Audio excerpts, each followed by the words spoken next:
Yes.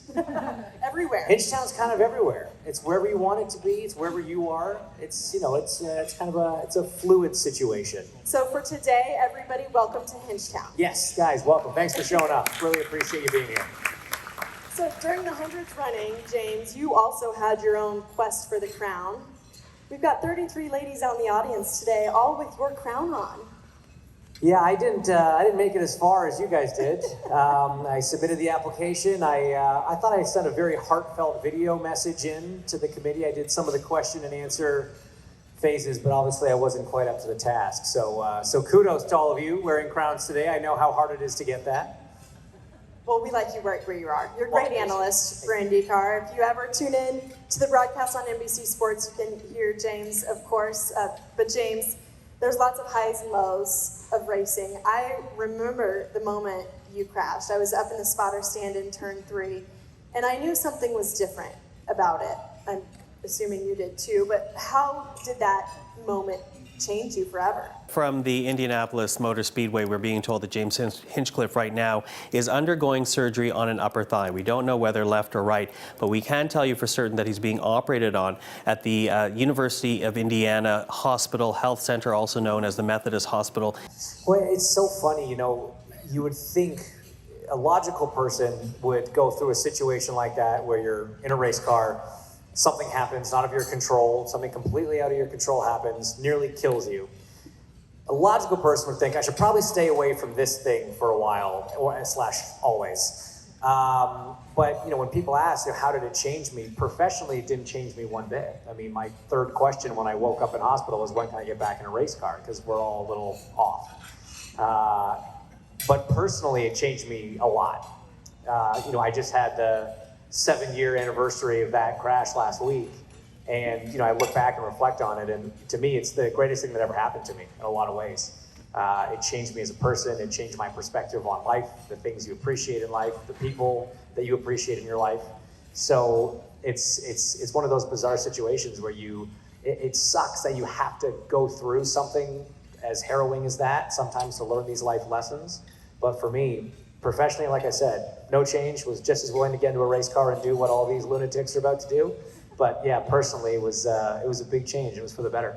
I've heard you tell this story many times. I've never heard you say it's one of the best things that happened to you. Such great perspective. Yeah, I've not really said it publicly a lot. I said it on this past, I call it my crash-iversary. On my crash-iversary, because I look at where my life is now, and I look at the series of events from that day that kind of inadvertently led me to where I am, and I'm very happy where I am professionally and personally. And so I can bring a lot of things that have happened, good and bad, over the last 7 years down to that moment, but ultimately it got me here, and I'm happy to be here. Everybody always says that Indianapolis Motor Speedway chooses the winner, choose who's successful. She chose you the next year. I still have goosebumps thinking about that. Yeah, that was a pretty special moment, to come back to the track when so many people were saying things like, oh, what's it going to be like for him to come back? Is he going to remember? Is he still going to be able to do it? Is he going to be scared? Whatever. And we talk a lot about how qualifying here at the Speedway is the coolest thing that drivers get to do all year long. It's also the most terrifying thing that we do all year long, and the thing you're dreading and looking forward to all at the same time. It's a very weird cocktail of emotions that this place brings out of you. And there's a lot of pride in being fastest at the Speedway on qualifying weekend, because it's such a team effort. The effort that all of the crew members put into building that car, and knowing that you built the fastest car and you were the fastest driver over that 4 laps. I mean, the qualifying format here is unlike any other. It's harder than any other race. And so to come out on top at any point is such an achievement. To do it exactly a year after nearly losing my life at the same track with largely the same group of people. And that's what was so special for me, was I didn't go through that in 2015 on my own, right? We're a family, and every member of that team, kind of lost their brother for the rest of the season. It was tough for all of us. So for the same group to come back and be quickest for the 100th running, no less, that was an incredible moment, definitely a highlight. And now you've made a career pivot. You're up in the booth for NBC Sports. We're getting ready to go qualifying, so our time with you is a little bit short today, but do you have any predictions?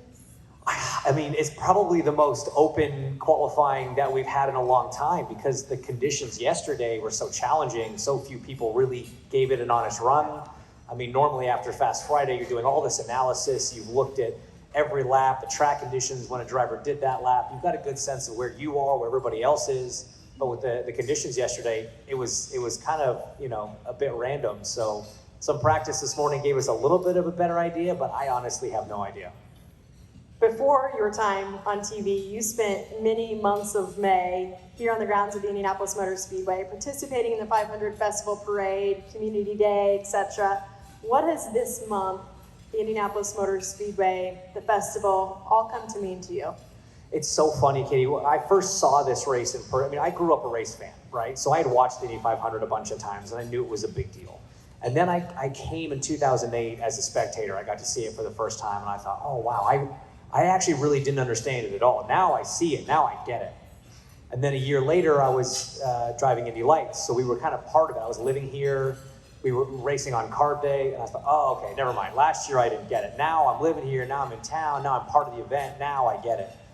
Then 2 years later, I made my debut as a rookie here at the Speedway in the Big Show. I was like, oh, no, okay, no, I actually didn't get it. Now I think I get it.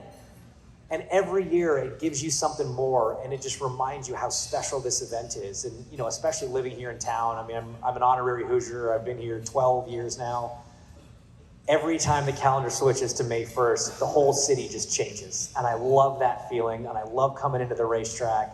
I love all the tradition around it. I love all these events that we have to do as a driver. Hey, I'm like quasi-retired. I should be enjoying myself somewhere, but no, I'm taking May. I've been to the track every single day. NBC gave me one day off on Thursday. I was here the whole day. I was watching the broadcast from the bus. I was talking to, this place is infectious, and this event is unlike anything else in the world. May is its entire own season, right? It really is. It really is. Please join me in thanking James for taking time out of his broadcast today. James, it was so good to get to know you. Thank you so much. Thank you guys so much. Enjoy qualifying today. Sorry for the truncated program, but enjoy.